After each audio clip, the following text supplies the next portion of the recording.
Assalamualaikum warahmatullahi wabarakatuh. Salam sejahtera untuk kita semua.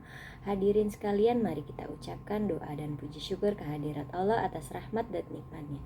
Kita semua dalam keadaan sehat. Dalam kesempatan ini, saya ingin membahas pandemi COVID-19 di Indonesia agar lebih mendalami definisi dan pencegahan COVID-19. Coronavirus merupakan virus yang menyebabkan penyakit pada manusia dan hewan. Pada manusia biasanya menyebabkan penyakit infeksi saluran pernapasan, mulai flu biasa hingga penyakit yang serius seperti MERS dan SARS. Coronavirus jenis baru ditemukan di Wuhan, Cina pada Desember 2019. Kemudian diberi nama SARS-CoV-2 dan menyebabkan penyakit coronavirus disease 2019 COVID-19. COVID-19 disebabkan oleh SARS-CoV-2, gejalanya mirip dengan SARS, namun angka kematian SARS 9,6%. Lebih tinggi dibanding COVID-19 kurang dari 5%. Namun COVID-19 juga memiliki penyebaran yang lebih luas dan cepat ke beberapa negara dibanding SARS. Gejala umum berupa demam 380 derajat Celcius, batuk kering, dan sesak napas.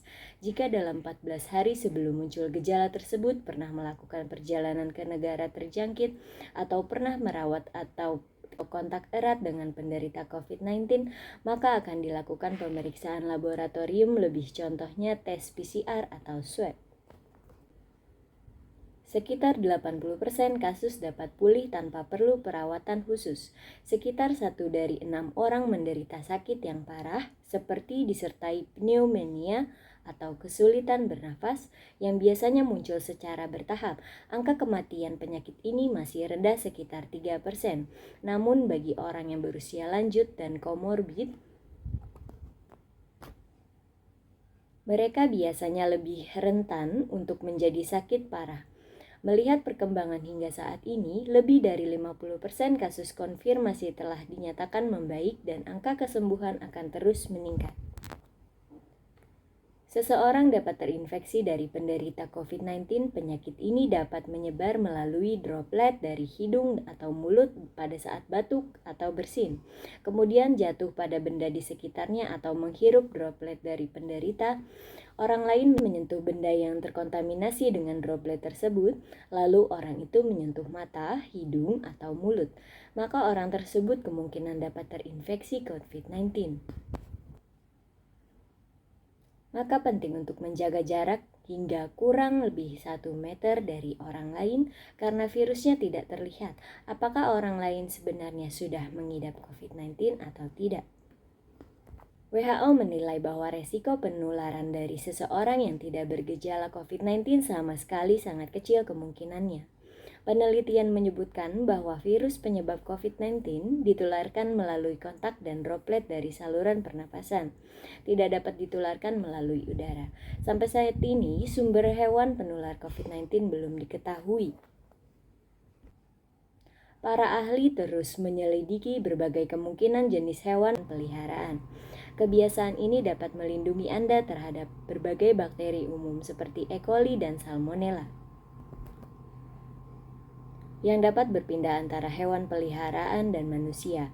Pada studi awal menunjukkan bahwa COVID-19 dapat bertahan hingga beberapa jam, tergantung jenis permukaan, suhu, atau kelembaban lingkungan. Namun, disinfektan sederhana dapat membunuh virus tersebut sehingga tidak mungkin menginfeksi. Vaksin untuk mencegah infeksi COVID-19 sedang dalam tahap pengembangan atau uji coba.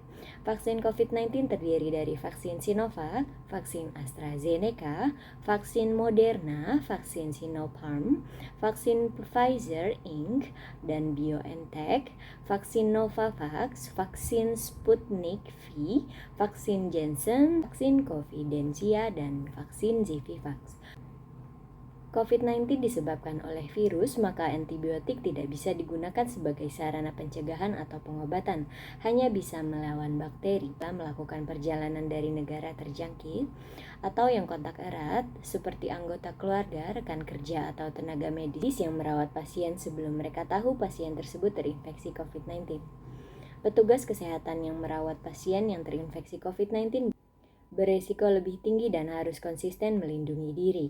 Tidak ada batasan usia orang-orang dapat terinfeksi oleh COVID-19, namun orang yang lanjut usia dan orang-orang dengan kondisi medis yang sudah ada sebelumnya komorbid lebih rentan untuk menderita sakit parah. Orang yang terinfeksi COVID-19 dan influenza akan mengalami gejala infeksi saluran pernafasan yang sama, namun penyebabnya virus berbeda-beda. Namun tetap harus waspada dengan menyemprotkan disinfektan dan mencuci tangan. Data COVID-19 dapat dilihat melalui info coronavirus WHO online dan website Kementerian Kesehatan RI. Beberapa cara yang bisa dilakukan untuk mencegah penularan yaitu menjaga kesehatan dan kebugaran agar imun tubuh meningkat, mencuci tangan dengan benar secara teratur menggunakan air dan sabun atau hand rub berbasis alkohol, ketika batuk dan bersin menutup hidung dan mulut dengan tisu, hindari kontak dengan orang lain dan mengurangi bepergian ke tempat umum. Hindari menyentuh mata, hidung, dan mulut agar virus tidak dapat dengan mudah masuk ke tubuh kita. Gunakan masker dengan benar hingga menutupi mulut dan hidung. Buang tisu dan masker yang sudah digunakan. Hindari bepergian keluar rumah saat merasa kurang sehat. Pantau perkembangan penyakit COVID-19 dari sumber resmi dan akurat. Ikuti arahan dan informasi dari petugas kesehatan dan dinas kesehatan. Salam sehat, tetap semangat menjalani hari-hari. Terima kasih. Wassalamualaikum warahmatullahi wabarakatuh. Salam sejahtera untuk kita semua.